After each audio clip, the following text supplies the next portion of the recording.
बाळा, आमचीच आठवण काढत होतास ना, त्यामुळेच तर आम्ही प्रकट झालो.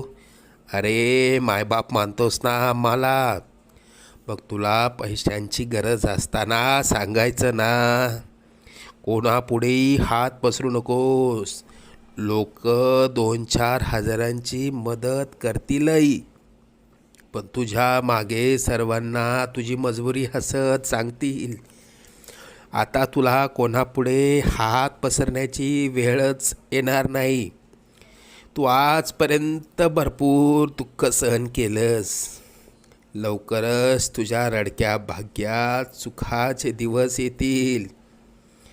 तुझ्या मनात असलेली इच्छा पूर्ण होऊन अक्कलकोटला पेढे घेऊन येणं होईल. येशील ना आम्हाला भेटायला अक्कलकोटला? सगळं मनासारखं होईल. निश्चिंत राहा.